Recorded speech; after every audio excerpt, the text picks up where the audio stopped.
Progressant dans l'histoire de la pensée européenne, je voudrais m'attacher aujourd'hui à une époque qui est fondatrice de la modernité, à savoir le siècle des Lumières, et je m'intéresserai aujourd'hui plus particulièrement au cas de la France pour une période qui s'étend de 1680 à approximativement 1800, donc la fin du XVIIIe siècle. Pour introduire mon sujet, il me paraît intéressant de mettre en tension deux textes qui ont été écrits à 220 ans de distance, donc plus de 2 siècles. Et l'on jugera de la modernité ou non de l'un et de l'autre. Le premier a pour auteur Emmanuel Kant, et il s'agit bien entendu du célèbre opuscule qui a été publié en 1784 dans un journal et qui s'intitule « Qu'est-ce que les Lumières ?» Le second texte a pour auteur Karol Wojtyła, donc le pape Jean-Paul II, qui en 2005 a publié d'abord en polonais, puis ça a été traduit dans de multiples langues, dont le français, chez Flammarion, un texte qui s'intitule « Mémoire et identité ». Je commence donc par la lecture de ce texte souvent considéré comme fondateur, même si il apparaît tout à la fait à la fin de la période des Lumières, justement, à la fin du XVIIIe siècle. Je lis quelques extraits de ce texte. Il commence de cette manière. « Les Lumières, c'est la sortie de l'homme hors de l'état de tutelle dont il est lui-même responsable. L'état de tutelle est l'incapacité à se servir de son entendement sans la conduite d'un autre. On est soi-même responsable de cet état de tutelle quand la cause tient non pas à une insuffisance de l'entendement, mais à une insuffisance de la résolution et du courage de s'en servir sans la conduite d'un autre. Sapere aude, donc ose savoir, et le courage de te servir de ton propre entendement, voilà la devise des Lumières. Paresse et lâcheté sont les causes qui font qu'un si grand nombre d'hommes, après que la nature les eut affranchis depuis longtemps d'une conduite étrangère, restent cependant volontiers toute leur vie dans un état de tutelle, et qui font qu'il est si facile à d'autres de se poser comme leur tuteur. Je regarde s'il y a encore un passage que je souhaiterais vous lire. Enfin, tout le texte est intéressant, bien entendu. Alors, mais quelle limitation fait obstacle aux Lumières?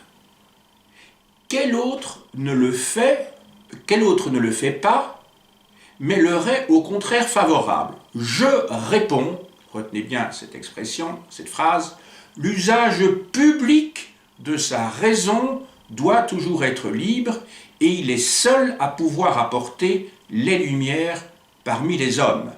Mais son usage privé peut souvent être très étroitement limité sans pour autant entraver notamment le progrès des Lumières.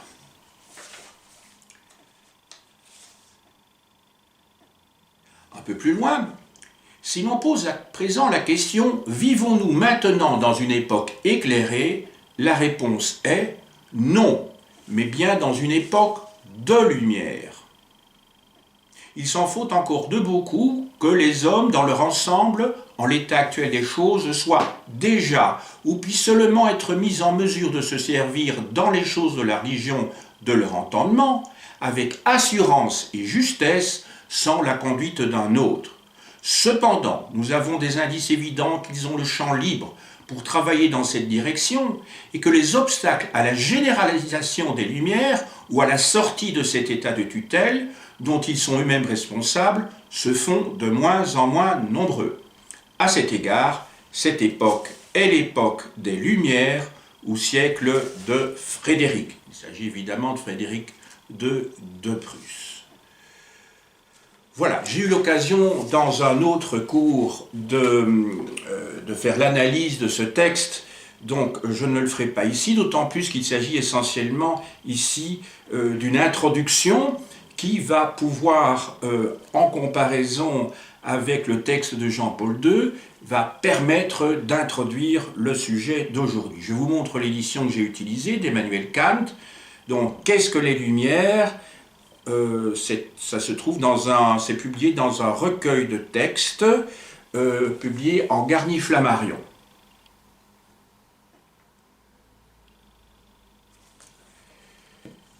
Voici maintenant le texte de Jean-Paul II, Mémoire et identité, et également chez Flammarion, donc c'est le même éditeur. 2005. Le premier chapitre, sauf erreur de ma part, à moins que ce soit le second, oui, c'est le second chapitre, est intitulé « Idéologie du mal ». Voici comment s'exprime le pape aujourd'hui défunt.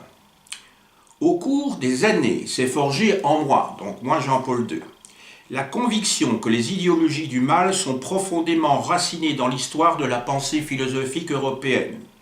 Je dois ici me référer à certains faits liés à l'histoire de l'Europe et de manière particulière à l'histoire de sa culture dominante. Quand fut publiée l'encyclique sur l'Esprit Saint, certains milieux en Occident ont réagi négativement, et cela d'une manière plutôt vive. D'où venait une telle réaction ? Elle provenait des mêmes origines que celles dont étaient nées plus de 200 ans auparavant les Lumières européennes, en particulier françaises, sans pour autant exclure les Lumières anglaises, allemandes, espagnoles et italiennes. Je ne reprends pas ici toute sa démonstration, un peu plus loin, il dit, page 22, dans la logique du cogito ergo sum, donc de Descartes, Dieu était réduit à un contenu de la conscience humaine, il ne pouvait plus être considéré comme celui qui explique jusqu'au plus profond le sum humain, donc le suis, l'être. Et enfin, pour terminer, je crois, non, il y aura encore d'autres passages. Dans la mentalité des Lumières, tout cela, le grand drame de l'histoire du salut avait disparu. L'homme était resté seul, seul comme créateur de sa propre histoire et de sa propre civilisation, seul comme celui qui décide de ce qui est bon et de ce qui est mauvais, comme celui qui existerait et agirait, etsi Deus non daretur, même si Dieu n'existait pas. Et alors je crois que j'ai encore deux passages, voilà, un peu plus loin, après avoir donné des exemples de violations de la loi de Dieu, il dit ceci. D'autres violations, donc de violations de la loi de Dieu, ne manquent pas non plus. Je pense par exemple aux fortes pressions du Parlement européen pour que soient reconnues les unions homosexuelles comme une forme alternative de famille à laquelle reviendrait aussi le droit d'adopter. On doit se poser la question de savoir s'il ne s'agit pas ici encore d'une nouvelle idéologie du mal, peut-être plus insidieuse et plus occulte, qui tente d'exploiter contre l'homme et contre la famille les droits de l'homme. Et pourquoi cela arrive-t-il ? Quelle est la racine de ces idéologies de l'après-lumière ? En définitive, la réponse est simple. Cela arrive parce que Dieu, en tant que créateur, a été rejeté. Et du même coup, la source de détermination de ce qui est bien et de ce qui est mal.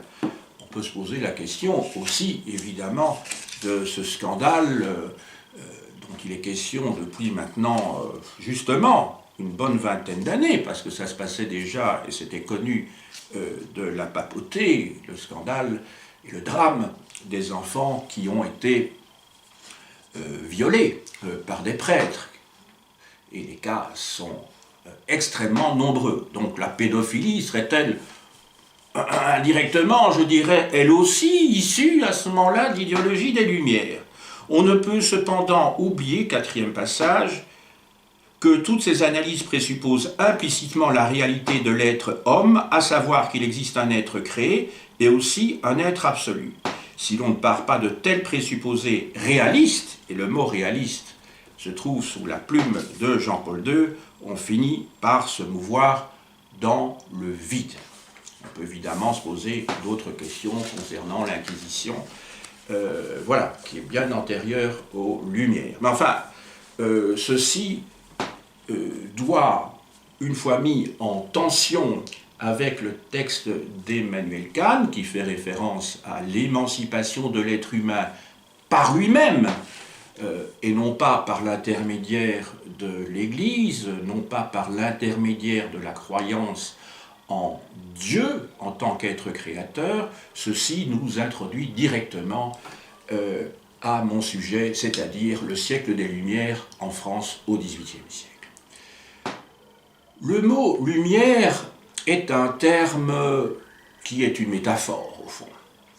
Les Lumières s'opposent à l'obscurité, à l'obscurantisme, au fanatisme, à l'ignorance, toute une série de mots qui renvoient, au moins pour partie, justement à l'Église catholique de cette époque-là, mais pas seulement. Le terme est polysémique, il renvoie à la fois à l'idéologie, il renvoie aussi aux individus qui ont vécu et qui ont charrié, porté cette idéologie des Lumières, et il renvoie enfin, il permet de définir enfin toute une période que ici je définis entre le 1680 et 1800 pour arrondir les dates. Ce qui est sûr, c'est que les Lumières constituent un des socles, un des fondements de la modernité. Nous allons nous attacher dans un premier temps à mieux définir ce que sont que les Lumières, tout d'abord sur le plan chronologique, ensuite sur le plan spatial, et enfin et surtout sur le plan idéologique, puisque c'est ça qui nous intéresse ici. Je commence tout d'abord par la chronologie. On peut distinguer trois périodes, en fait, dans ce siècle des Lumières. Ce siècle des Lumières qui commence un peu avant le XVIIIe siècle, puisque la plupart des historiens des idées sont d'accord pour le faire commencer vers 1680. Pourquoi 1680 ?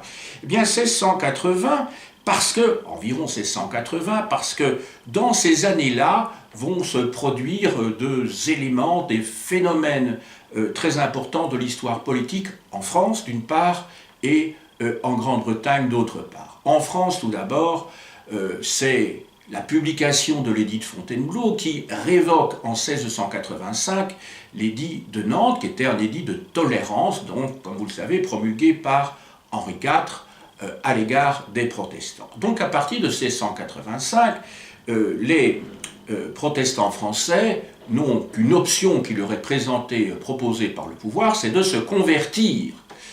Alors, certains vont se convertir effectivement et pratiquer leur culte un petit peu comme les Juifs l'avaient fait précédemment, de manière secrète. D'autres vont pratiquer leur culte, mais en se retirant en France même dans des régions où les persécutions étaient plus rares. C'est ce qu'on appelle les protestants du désert. Et enfin, il y a une troisième catégorie, nombreuse, qui part se réfugier, le terme de refuge est le terme retenu dans l'historiographie, se réfugier dans des pays plus tolérants, ou tolérants tout simplement, puisque la France ne l'était pas, c'est-à-dire en Angleterre, aux Provinces-Unies, les Pays-Bas actuels, et dans le Brandebourg, en Prusse. Ensuite, il y a un deuxième événement qui va être un accélérateur du surgissement de cette pensée des Lumières, c'est la Révolution anglaise de 1688, qui va conduire à l'établissement d'une nouvelle constitution, 1689, c'est-à-dire un régime, l'établissement d'un régime de monarchie parlementaire où dorénavant les ministres sont responsables devant une assemblée du pays, même si effectivement il ne s'agit pas évidemment à l'époque bien sûr de suffrage universel, donc une assemblée parlementaire, et les ministres ne sont plus responsables devant le roi, hein, qui était un monarque absolu jusqu'alors, puisqu'il s'agissait de Jacques II à ce moment-là qui doit partir en exil en France. À partir donc de ces deux événements, 1685-1688, donc d'une part la révocation d'édit Nantes et d'autre part la seconde révolution anglaise, puisqu'il y en a une première près de 50 ans plus tôt, enfin à partir de 1640, à partir de ce moment-là, il y a un esprit critique qui se développe. Il avait déjà, comment dirais-je, il s'était déjà exprimé précédemment. Mais à partir de ce moment-là, je dirais que ces deux événements constituent un coup de fouet par rapport justement à cette, comment dirais-je, au despotisme, à l'absolutisme absolu. Et à partir de ce moment-là, il y a évidemment chez les intellectuels la mise en forme, la théorisation de cette émancipation de l'être humain, de cette sortie de la tutelle dont parle, comment dirais-je, Emmanuel Kant en 1684 dans son opuscule. Donc c'est une accélération d'esprit critique qui d'ailleurs, comment dirais-je, s'était exercé depuis l'humanisme, bien entendu, mais qui ici va connaître un second souffle, si je puis dire. L'apogée des Lumières, donc ça c'est la première période qui s'étend donc de 1880, disons, aux années 1740. Alors à partir de 1740, je dirais jusque 1770, donc pendant une trentaine d'années, on peut parler véritablement de l'apogée des Lumières, avec bien sûr un ouvrage fort, c'est l'Esprit des lois, la publication de l'Esprit des lois de Montesquieu en 1748, dont je ferai d'ailleurs un cours demain qui sera enregistré et que donc vous pourrez voir. Je vous montre ici la couverture du premier volume dans la collection Garnier-Flammarion. Donc c'est cet ouvrage-là que je vais analyser demain. Je peux d'ailleurs vous montrer par la même occasion le traité du gouvernement civil de John Locke, publié en 1690 et qui est certainement un ouvrage majeur qui a évidemment contribué à la réflexion de Montesquieu, toujours en Garnier-Flammarion, John Locke.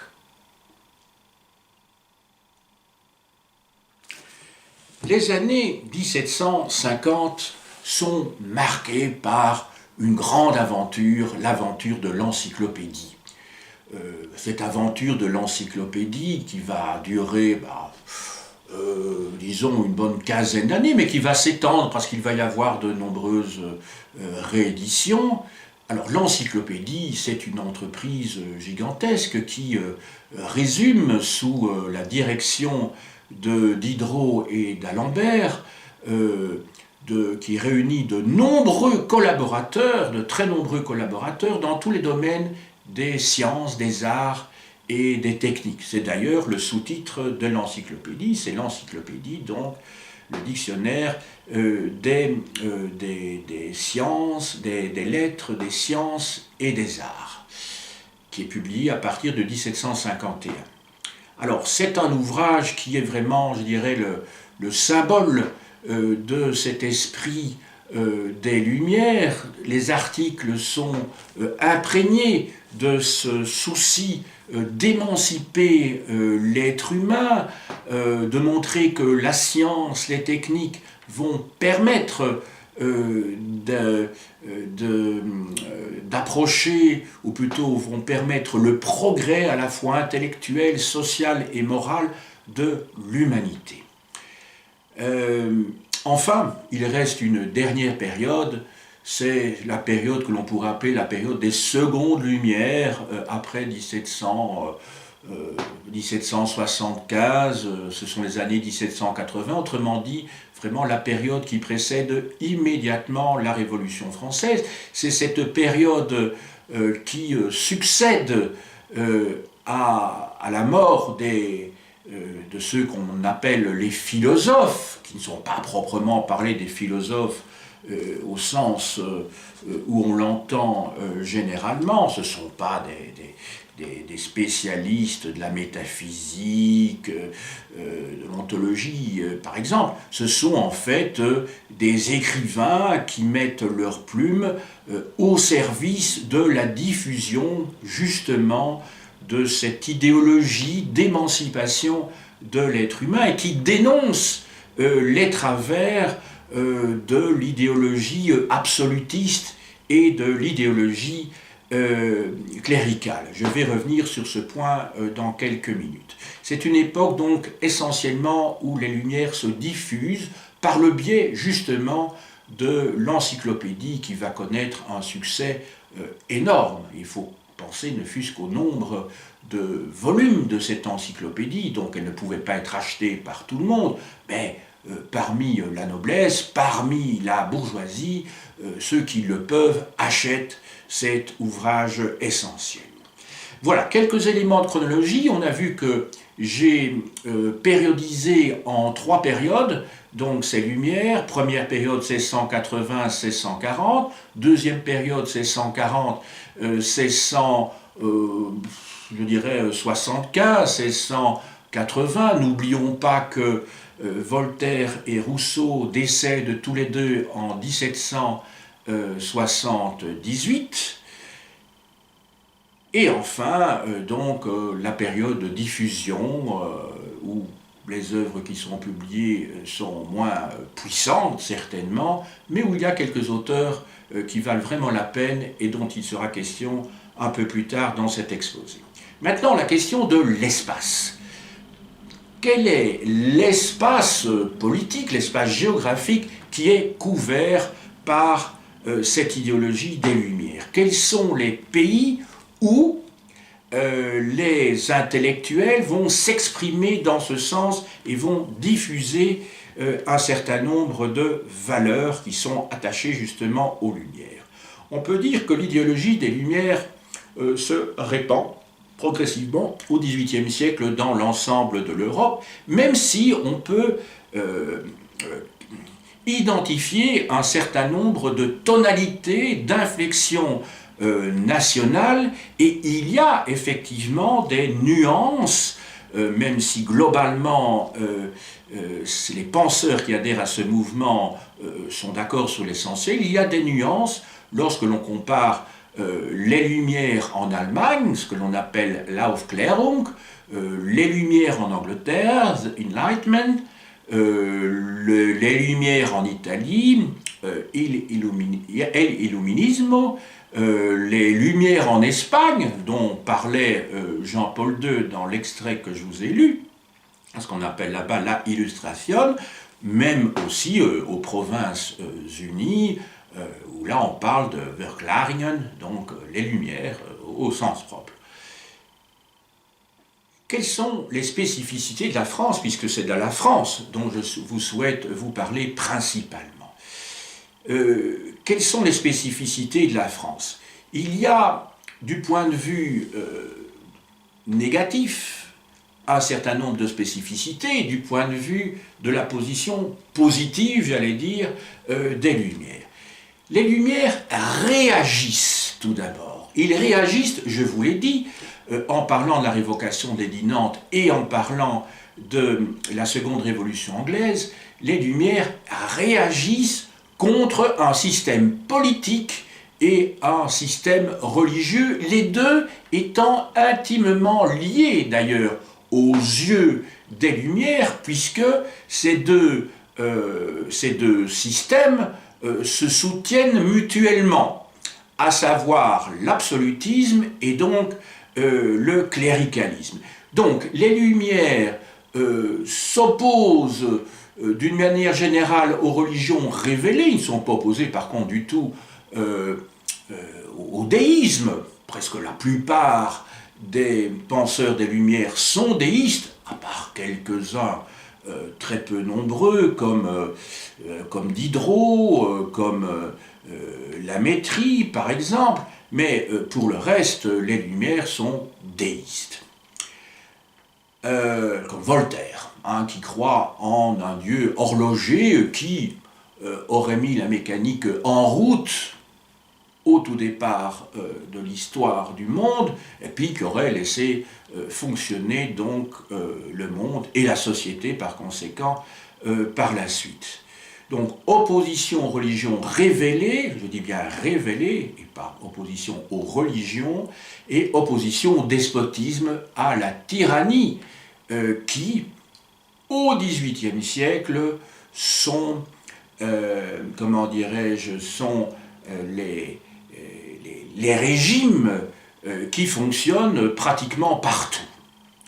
Mais pour cela, il faut disposer d'un outil, et positivement, les Lumières ne s'intéressent pas seulement qu'à démonter un système. Ils ont un objectif qui est positif, il s'agit de construire quelque chose par la science. Je commence tout d'abord par la méthode. La méthode qu'ils utilisent, c'est la raison, mais pas n'importe quelle raison, c'est la raison critique. Et en cela, Jean-Paul II, on voit bien, il faisait référence aux racines des Lumières quand il faisait référence donc au cogito ergo sum de Descartes. Je pense donc je suis, donc ce qui est le fondement de notre existence, ce n'est plus le créateur, c'est notre propre pensée, c'est notre conscience qui d'où est issu en fait le monde que nous allons construire. Cette raison, aux yeux de l'Église, est d'autant plus dangereuse que depuis le XVIIe siècle déjà, principalement dans les pays protestants, il y a de nombreux auteurs à ce sujet-là, je pense en particulier à Pierre Bel, qui est un protestant français mais qui est parti en exil. Je fais référence aussi bien sûr à Spinoza, qui est un juif, mais un juif excommunié de sa communauté en 1656, qui ne s'inscrivent pas dans le schéma du dogmatisme de l'Église et de l'Église catholique en particulier. Donc à partir de ce moment-là, à partir du XVIIe siècle, des auteurs commencent à travailler sur la Bible elle-même, à travailler sur son historicité, sur l'authenticité de certains textes, sur comment dirais-je, la priorité dans la chronologie ou pas de certains textes, en montrant qu'il y a des textes qui ne peuvent pas avoir été écrits à une certaine époque. Je pense ici en particulier au Pentateuque, parce qu'il y a des références à des événements historiques qui se sont passés plus tard, donc ça ne tient pas la route. Spinoza, par exemple, remet en question l'origine mosaïque même du Pentateuque. Pour lui, ce n'est pas possible que Moïse ait écrit cela parce que ça ne tient pas la route du point de vue de la philologie et de la critique historique. Maintenant, à côté de ça, je vous ai dit que les Lumières ont un objectif qui est positif. Il ne s'agit pas de détruire, il s'agit de construire. Il s'agit de remplacer. Donc il ne s'agit pas du tout d'avoir une position nihiliste vis-à-vis du pouvoir établi et de la société établie. Il s'agit de démonter un système pour reconstruire autre chose. Et pour cela, grâce à l'usage de la raison, on va s'intéresser à l'ensemble du monde, on va s'intéresser à la nature, à la société, à l'économie dans son ensemble, et il y a une soif immodérée de la connaissance qui se met en place à ce moment-là, au point de vouloir connaître la nature pour la dominer. En cela, on peut dire que les Lumières, à terme, ont conduit, je dirais, à un certain nombre de dérives au XIXe et surtout au XXe siècle, même si, fondamentalement, les Lumières ont un objectif qui est celui du bonheur, et on va revenir là-dessus, de l'humanité. Donc il s'agit de connaître sur le plan scientifique, de développer également des nouvelles techniques. Donc la nature est au cœur, la connaissance de la nature est au cœur du projet des Lumières. Alors développons un petit peu maintenant les aspects idéologiques que j'ai avancés déjà à plusieurs reprises depuis le début de cet exposé. Les Lumières considèrent, quand je dis les Lumières, ici je fais référence aux penseurs, je préfère dire les penseurs plutôt que les philosophes des Lumières, les penseurs qui ont développé cette idéologie. La raison, c'est bien. La raison individuelle, développée par Descartes, ce n'est qu'un point de départ. Mais la raison, pour pouvoir être efficace pour l'être humain, doit avoir bien sûr un objectif d'ordre éthique, d'ordre moral. Et c'est ainsi que pour les Lumières, la sociabilité est tout à fait essentielle. Les êtres humains doivent travailler en collaboration, doivent travailler en équipe. Donc, les Lumières, que l'on a souvent considérées comme étant à l'origine du libéralisme individualiste, bien au contraire, les Lumières portent en eux l'idée de la solidarité. Je crois que c'est important de le dire. Il s'agit de travailler en commun pour être utile donc à l'humanité. Il y a l'idée d'universalité qui est très présente chez les Lumières. Il s'agit de travailler au bonheur commun, ce qui aboutit à cette déclaration du 26 août 1789, la déclaration universelle des droits de l'homme et du citoyen. Alors, travailler au bonheur commun, travailler ensemble, oui, mais travailler à quoi finalement ? L'être humain ne peut être heureux, la société ne peut être heureux que parce qu'il y a un postulat de base qui est celui des Lumières, qui est celui de la perfectibilité de l'être humain. À la limite, c'est presque un dogme, parce que rien ne nous prouve que l'être humain soit perfectible. C'est un concept qui est d'origine plus morale que scientifique, et beaucoup de choses démontrent au quotidien que les progrès de la science peuvent conduire à la destruction même de l'humanité. Ce sujet est d'actualité quand on voit les effets ravageurs du capitalisme et donc d'une vision particulière de l'économie libérale sur le destin des êtres humains, et je ne voudrais pas vivre dans la peau de mes petits-enfants, si j'en ai, mais notre rôle à nous, aujourd'hui, constamment, tous les jours, est de nous battre pour que ce schéma dramatique qui s'annonce ne puisse pas se produire. Il y a pour ça différents moyens, les manifestations, la pression, le vote éventuellement politique, mais il y a aussi, et pour moi c'est quelque chose qui a été au cœur de toute ma vie, il y a la recherche, mais il y a surtout, au-delà de la recherche, la médiation des recherches scientifiques, c'est-à-dire l'enseignement. Alors, donc, l'être humain ne peut être, l'esprit humain ne peut être perfectible que grâce à l'éducation.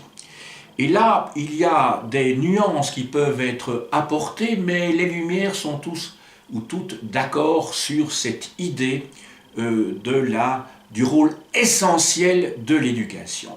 Je pense en particulier à Julie... Ah non, je voulais vous montrer l'Émile, de Rousseau, et dans ma bibliothèque, j'ai été distrait et j'ai sorti Julie ou la nouvelle Héloïse. C'était pas ça du tout. Voilà, j'ai été un petit peu distrait à ce moment-là. Mais donc dans l'Émile ou de l'éducation, qui date de 1762, c'est-à-dire l'année même où Jean-Jacques Rousseau publie le contrat social, enfin je vous montre quand même la nouvelle Héloïse, mais ce n'était pas mon objectif, voilà, où Jean-Jacques Rousseau publie le contrat social. Voilà. Alors, il y a d'une part Rousseau, mais il y a alors à la fin du siècle, en 1791, Condorcet, le grand Condorcet, qui publie son premier mémoire sur l'instruction publique. Ici, j'en ai une petite édition dans la collection Mille et une nuits. Ce sont des petits volumes qui ne coûtent vraiment pas cher, 2,50 € ou 3 €, je crois. Condorcet, qui est l'auteur 3 ans plus tard d'un ouvrage très important, où là aussi la notion de perfectibilité de l'esprit humain est au cœur de sa pensée, c'est son esquisse d'un tableau historique des progrès de l'esprit humain. Ici, vous avez l'édition par Monique et François Inker aux éditions sociales, donc dans la collection Les Classiques du Peuple. Donc 1794, c'est l'année même, sauf de ma part, où il est guillotiné. Oui.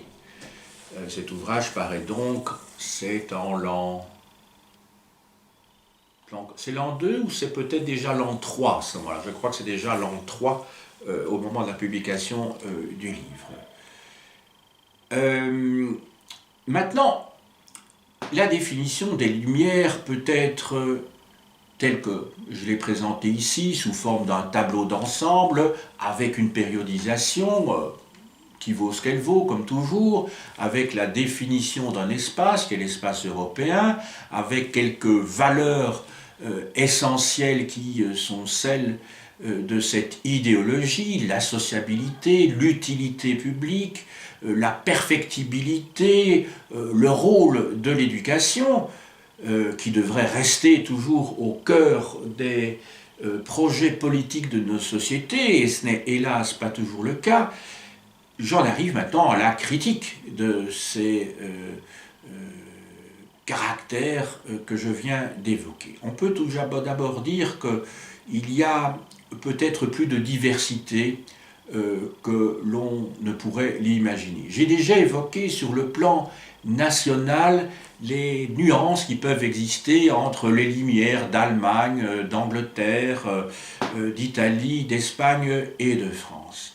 En fait, on peut dire que les Lumières ne constituent pas, à proprement parler, une école de pensée, et qu'il s'agit en fait, au cours du XVIIIe siècle, d'une construction progressive de cette idéologie. Il s'agit en fait d'une construction qui aboutit à la fin du XVIIIe siècle au tableau en fait que je vous ai donné, qui n'est qu'un résumé, mais qui ne rend pas compte peut-être de la richesse de la pensée de tous ces penseurs. Le texte de référence à la fin du siècle, c'est celui que je vous ai lu tout à l'heure, qui date de 1784, donc cet article en fait publié dans un journal allemand, cet article d'Emmanuel Kant, et si vous vous souvenez bien de cette idée clé, on voit que pour Emmanuel Kant, les Lumières sont un processus de recherche. Un processus de recherche. La notion de processus est essentielle parce que face au dogmatisme de l'Église catholique, qui est un système figé, que l'on ne peut pas remettre en cause, où il y a des autorités peu nombreuses qui décident lors d'un concile, ou le pape lui-même, de la validité, ici, il s'agit vraiment d'une remise en question d'un processus constant, et je dis bien de recherche. Donc ça s'oppose à l'idée d'une religion révélée, où tout serait fixé dès le départ, et où il n'y aurait plus qu'à commenter, et encore, en commentant, on risque de s'éloigner de la voie orthodoxe. Donc c'est un processus de recherche qui repose sur l'usage public de la raison. Vous vous souvenez peut-être de cette phrase que je vous ai lue. Je vais essayer de la retrouver. Voilà. Donc c'est page 45 dans l'édition ici que j'utilise, Garnier-Flammarion.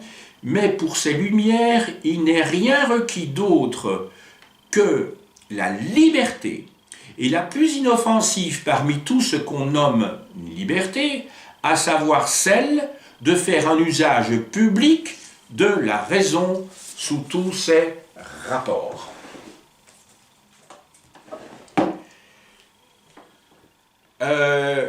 La recherche sur les Lumières, depuis quelques dizaines d'années maintenant, s'oriente vers toujours, bien entendu, l'histoire des idées et l'histoire culturelle, mais avec des orientations qui n'étaient pas celles qu'avaient prises ceux qui ont commencé à travailler sur les Lumières déjà depuis le XIXe siècle.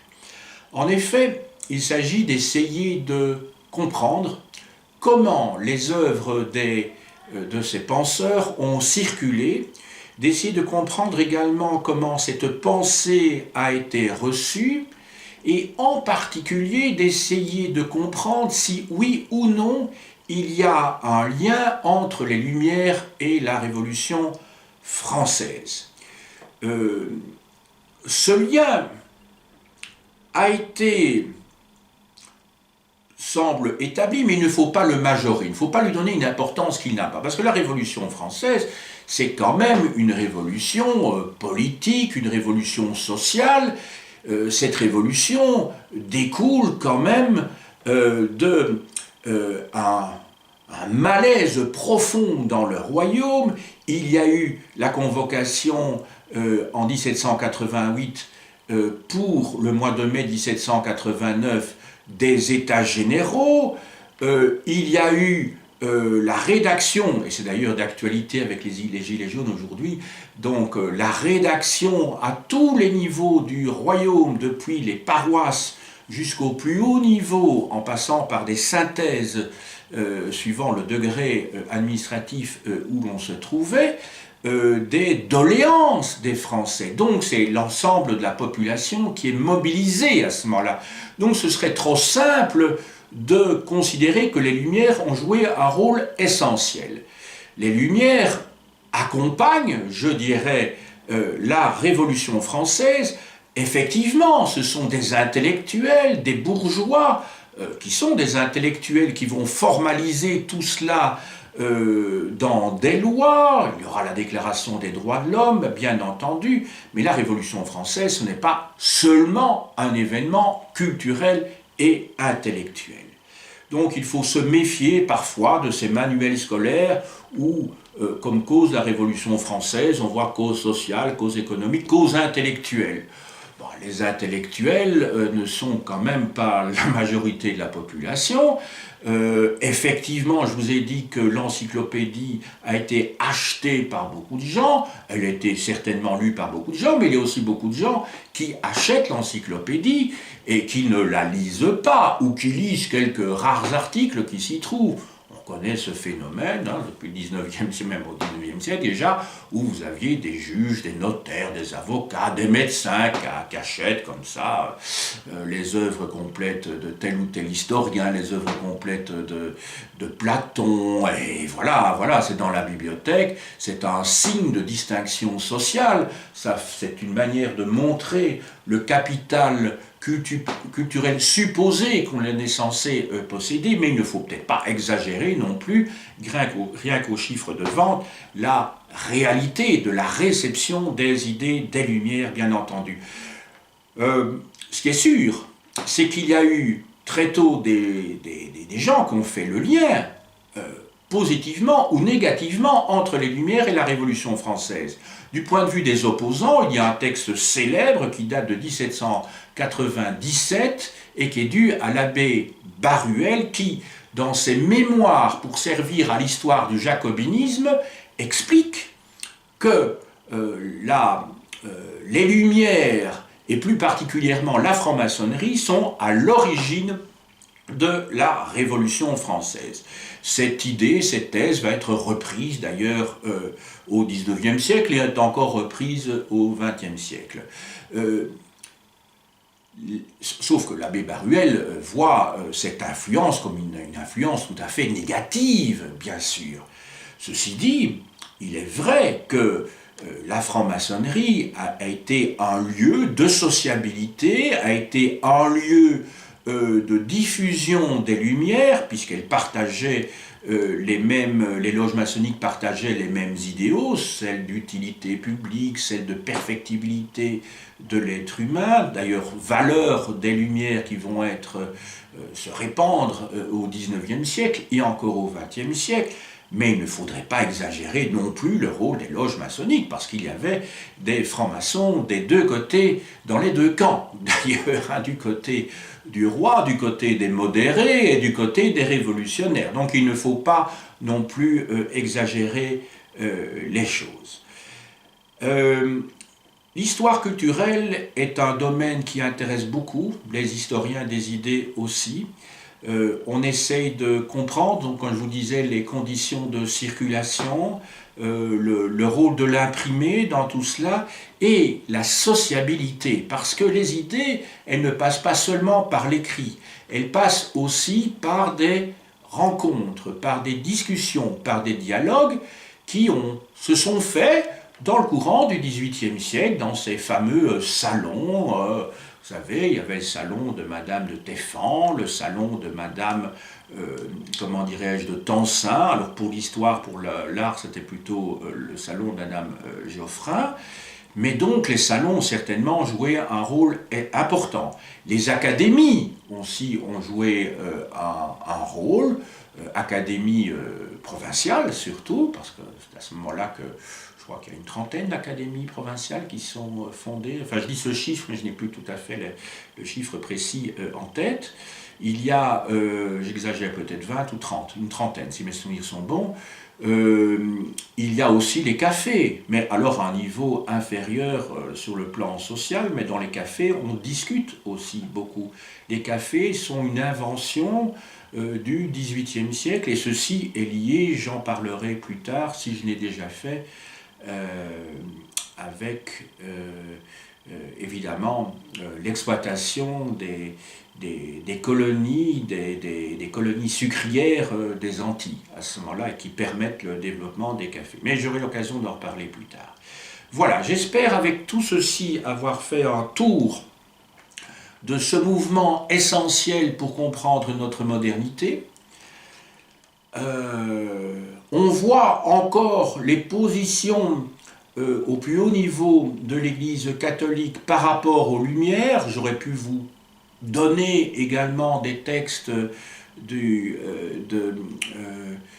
Ratzinger, de Joseph Ratzinger, devenu pape sous le nom de Benoît XVI, qui vont tout à fait dans le même sens que Jean-Paul II, où il explique qu'il n'y a pas de droits de l'homme, il n'y a que des droits de Dieu, finalement, étant d'ailleurs en retrait là-dessus par rapport à Jean-Paul II, qui utilise plus largement l'expression de droits de l'homme, mais dans le cadre qu'il définit lui-même.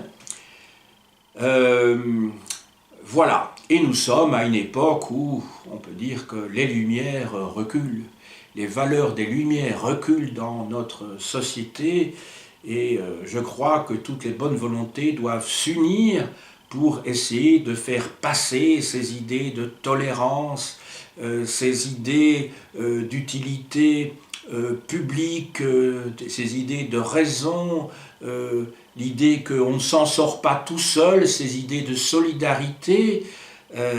Voilà, j'ai essayé de faire passer un message aussi moral dans cet exposé historique qui se veut scientifique, parce que je crois qu'il est difficile de dissocier l'action d'un individu sur le plan social et moral de son activité scientifique et vice-versa. Je vous montre maintenant quelques livres qui pourront, comme d'habitude, vous permettre d'aller plus loin.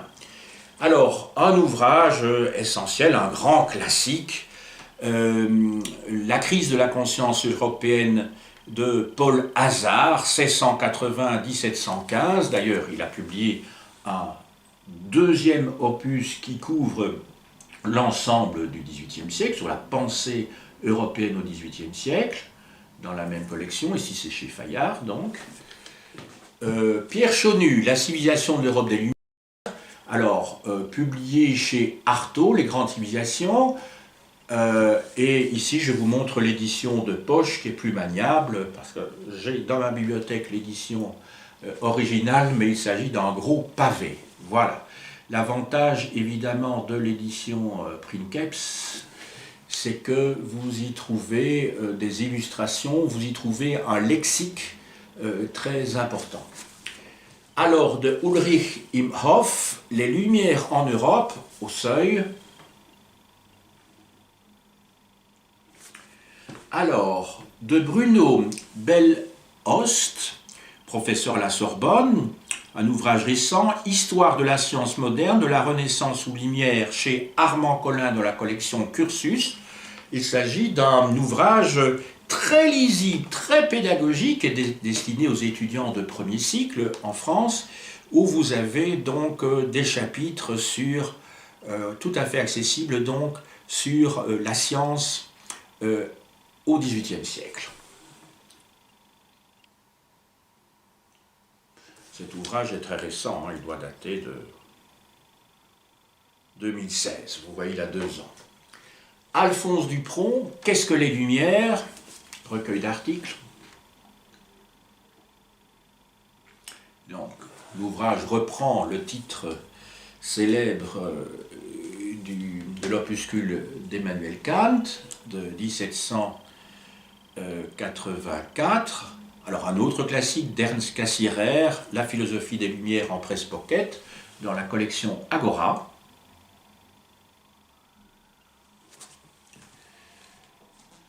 Alors, un volume de la collection XVIIIe siècle consacré au matérialisme des Lumières, 1992, mais évidemment, cette revue qui paraît annuellement est évidemment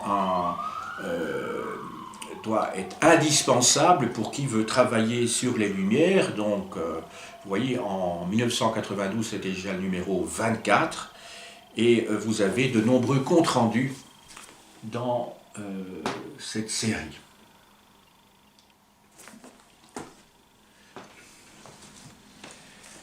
Alors, de Michel Onfray, qu'on l'aime ou qu'on l'aime pas, Les Ultras des Lumières, contre-histoire de la philosophie, tome 4, en livre de poche biblio-essai.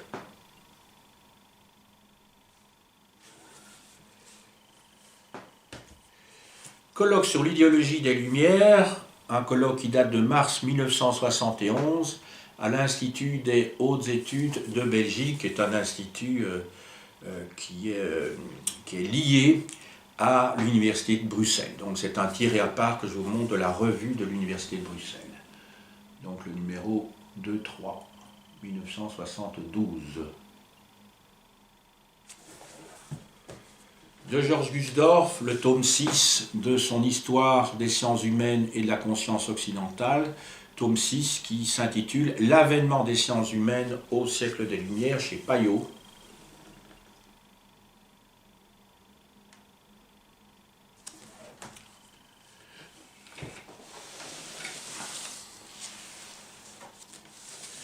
De Robert Darnton, L'aventure de l'encyclopédie, un best-seller au siècle des Lumières, préface d'Emmanuel Leroy-Ladurie chez Perrin. Donc c'est un grand historien américain, Darnton.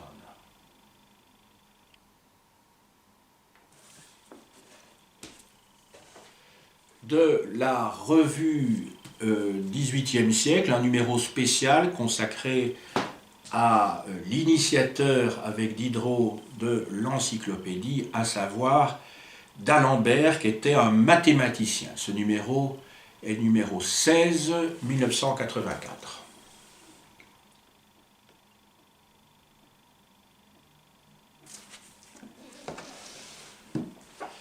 Franc-maçonnerie et religion dans l'Europe des Lumières, texte réuni par Charles Porcet et Cécile Révauger, chez Champion Classique.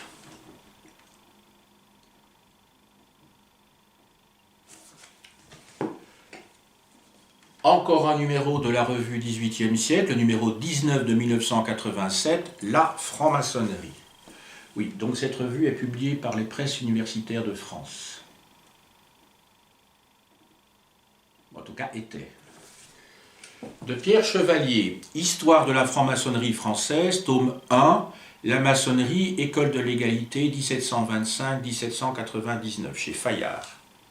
Et en couverture, on voit une initiation, une élévation au grade de maître, donc c'est du 3e degré.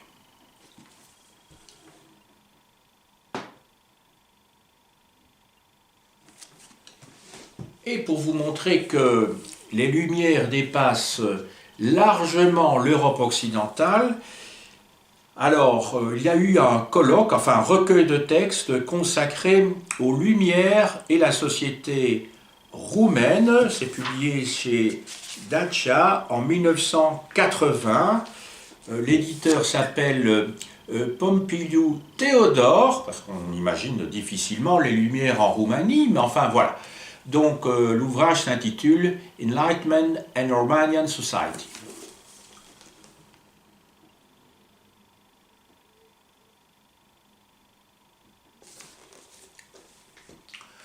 Enfin, pour terminer, des ouvrages qui concernent plutôt la France.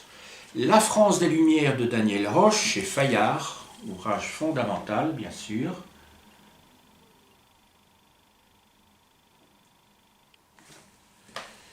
Alors un ouvrage plus ancien, mais qui est encore utile sur le plan pédagogique, de Daniel Mornay, La pensée française au XVIIIe siècle, dans la collection U2 chez Armand Collin. Alors, de Daniel Roche à nouveau, Les Républicains des lettres, Gens de culture et Lumière au XVIIIe siècle chez Fayard.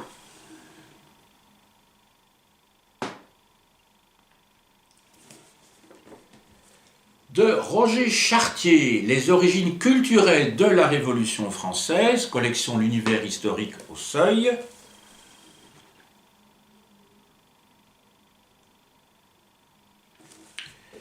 Et enfin, pour terminer, l'invention critique de la Bible, 15e-18e siècle, par Pierre Gibert, qui est un jésuite, publié aux éditions Gallimard. Collection Bibliothèque des Histoires.